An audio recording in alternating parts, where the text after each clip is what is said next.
But just look at that. That is about as frightening a scene as you will ever see.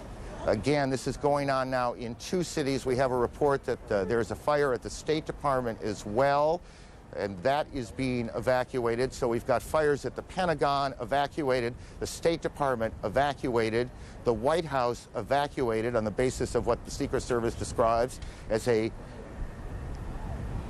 credible terrorist threat.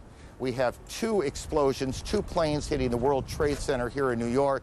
And what this second explosion was that took place about a part of the south, that would be the South Tower, has apparently collapsed.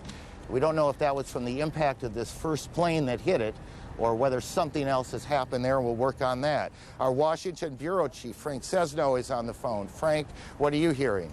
Aaron, I just drove past the Pentagon across the 14th Street Bridge, which is now choked with traffic. We're beginning to hear emergency sirens and rescue personnel fanning out across Washington. There is a gigantic black billowing cloud of smoke that is rising over the Pentagon. You heard Jamie McIntyre a moment ago describe where that was coming from. I can also tell you that local radio, in addition to talking about evacuations, as we've heard at the Pentagon, the White House is reporting that the Capitol building has been evacuated and the Treasury Department has been evacuated. Washington, D.C., the nation's capital, is exceptionally tense and clearly taking steps as if it is virtually under siege here. We don't know specifically, as you've said, what has taken place at the Pentagon, but this is very serious, striking at the heart of the national government. And as John King was explaining, the White House Frank, it's Aaron. I need to interrupt you for a second. Again, there has been a second explosion here in Manhattan at the Trade Center. We are getting reports that a part of the tower, the second tower, the one a bit further to the south of us, has collapsed. We are checking on that. We are also told that the Sears Tower in Chicago has been evacuated, and what I can't tell you on that is whether there was something specific that happened there, whether there was an attack on that building yet, we're checking that out, or whether there was a warning, whether there was a threat of some sort, or whether that is simply precautionary. What we can tell you is that just in the last several minutes here, 2 or 3 minutes, a second or third, I guess technically, extraordinary event has happened here in Lower Manhattan. You can see this extraordinary plume of smoke that is, or was at least, the second tower of the World Trade Center. Perhaps 3 or 4 minutes ago, you could, from where we were standing, see that second building that is just a bit to the south of the first building, but you can't see it anymore. It is covered with smoke. A large plume of smoke also coming still from the first tower, where the first plane hit at about 8:45. We can, by the way, if we can cue the tape, we can show you that second attack, or at least the second explosion in the Trade Center that occurred at about 9:15 Eastern Time. As you can imagine, there you can see to the right of your screen a plane coming in. We do have a report of a hijacked American Airlines plane. It comes into the south side, and then boom, you can see the fire coming out the front, or the north side of the building. I guess that'd be the northeast side of the building. And then just in the last several minutes, there has been a second explosion, or at least perhaps not an explosion, perhaps part of the building simply collapsed. And that's what we saw, and that's what we're looking at as smoke now just covers Lower Manhattan, almost as far to the end of Manhattan Island as you can get, is where the trade centers are. The Sears Tower in Chicago has been evacuated, and we continue to check on the circumstances there. The Pentagon, the State Department, and the White House have been evacuated in Washington as well. The president has, we can show you now what happened just a few moments ago at the Trade Center. Watch the building to the left, to the back of those two buildings. This is just a few minutes ago. We don't know if something happened, another explosion, or if the building was so weakened it just collapsed. But we have one of our producers on the phone, and I didn't get the name, so why Why don't we just go ahead? You there? Yeah, this is Rose Arcee calling from New York. Rove, tell me what you know. Just a few minutes ago, we saw there's a portion of the building where the first plane struck that seemed to be buckling inside itself, almost as if the top of the building was going to fall. Shortly after that, two people, it's hard to tell whether they were being pushed or they physically approached themselves the sort of river side of the building, it would be the west side of the building, and appeared to jump from the top floors, just under where you're seeing the smoke and fire.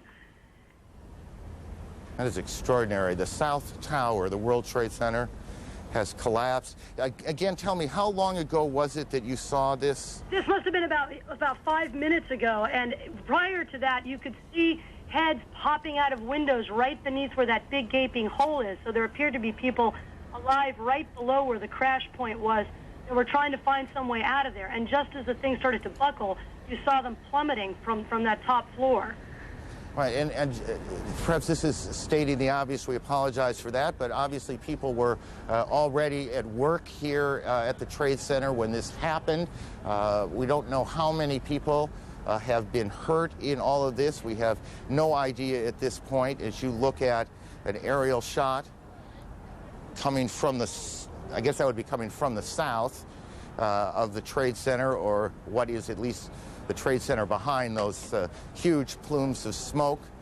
All airports across the country, every airport in the United States has been shut down as the FAA and the government tries to figure out exactly what has happened, what is at risk, what is not, who is behind it. Are there more explosions, more attacks yet to come?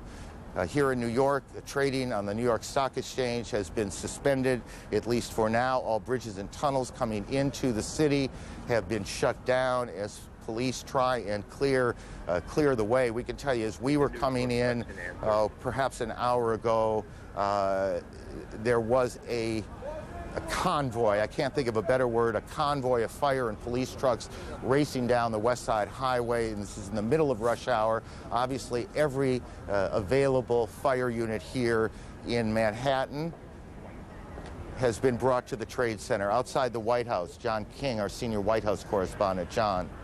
Hello, Aaron. They have pushed us even further back away from the White House now, and there are more than a half dozen fire trucks, some of the Secret Service now patrolling the perimeter in Lafayette Park, which is directly across from the White House, have automatic rifles drawn to keep people away from the park, and they're policing back and forth. You can probably hear additional fire apparatus arriving on the scene.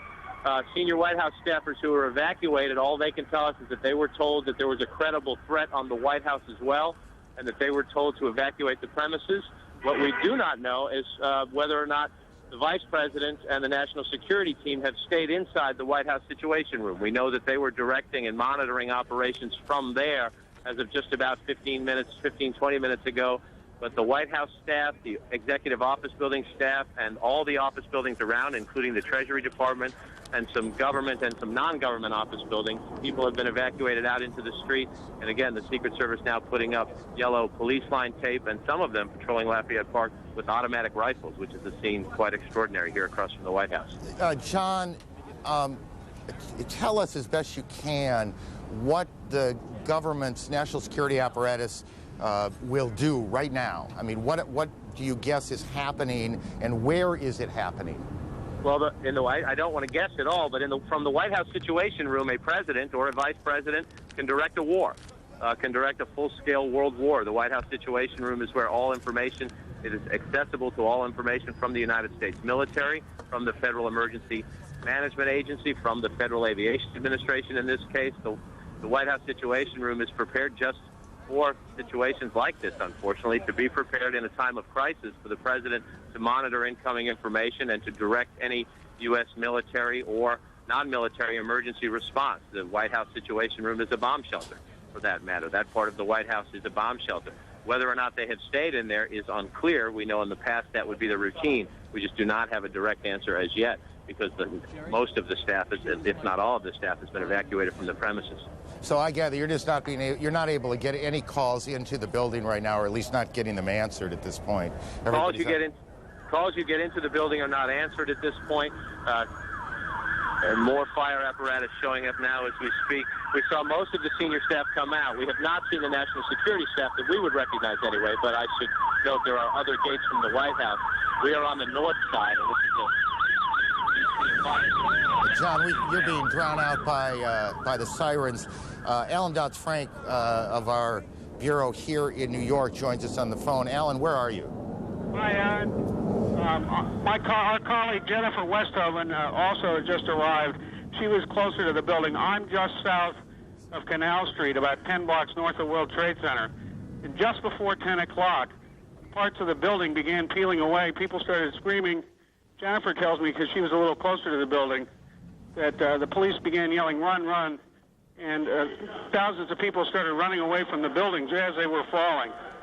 That was, of course, followed by a onrush of ambulances and special police vehicles.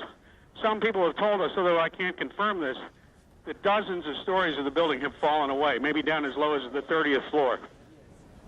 Let's get him, Mike. And again, just because we lost a little bit at the beginning, where are you physically now? This is I'm just south of the Holland Tunnel in downtown Manhattan, perhaps 10 to 15 blocks north of the World Trade Center. Got it. And the pictures that our viewers are looking at, this was that collapse of the South Tower. Correct. Just a few minutes ago here in New York.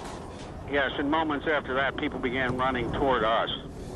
And Jennifer Westhoven, who normally is at the stock exchange, was only about 5 blocks away, and she saw the same thing. Alan, thank you. Let me go to one of New York's deputy mayors, Randy. Former deputy mayor. What are you hearing, Randy? I only know what I have seen on television. I've tried to talk to some friends. Here we go. Hand me the microphone. There we go. I only know what I've heard on television. I've tried to speak to some friends. Obviously, phone lines, communication is difficult. You know, nothing prepares you in life for a senseless tragedy like this one, but there is no city better prepared to deal with such emergency situations than New York City. Tell me, based on the plan, what is happening 30 blocks away? Sure. Mayor Giuliani established early on an Office of Emergency Management to coordinate all the government agencies involved. So you have coordinated leadership of police, fire, health, all the city agencies responding to that emergency. They've planned for this kind of event. Unfortunately, this is not a unique occurrence in the life of New York City or our country. Tragedies like this have happened. It may not be a unique occurrence, but it is a very rare and extraordinary one. It is extraordinary, right. And therefore, in New York City, we have coordinated response, and they're responding now and providing every help that they can under these extraordinary circumstances. Hang on one second. We have a report now of an explosion on Capitol Hill, and we are checking that out. We have a report of a plane crashing at the Pentagon being evacuated, fire on the mall in Washington, the State Department evacuated, and we have all flights shut down across the country as officials sort out what's happening here. Randy, back to you for a second. How much of the, well, if I recall this correctly, there is what was called a bunker, the mayor's bunker, for these sorts of events in the Trade Center, correct? There is an emergency management center at the Trade Center. Clearly the mayor is not there. I have not spoken with the mayor, so I don't know his physical location, but I do know that coordinated emergency response started immediately. It's something that the city prepares for, and it's something that, you know, under these tragic circumstances, the city is doing everything it can to respond. How much of the plan changed after the World Trade Center bombing in '93? Well, there was no coordinated city response. There was no mayor's Office of Emergency Management. Rudy Giuliani established that. It's been one of the hallmarks of his tenure, and unfortunately, there are extraordinary circumstances like this one where that coordinated effort has to come into play and is coming into play now. Why don't you, if you can, stay with us for a little bit. Sure. I suspect other questions are going to come up.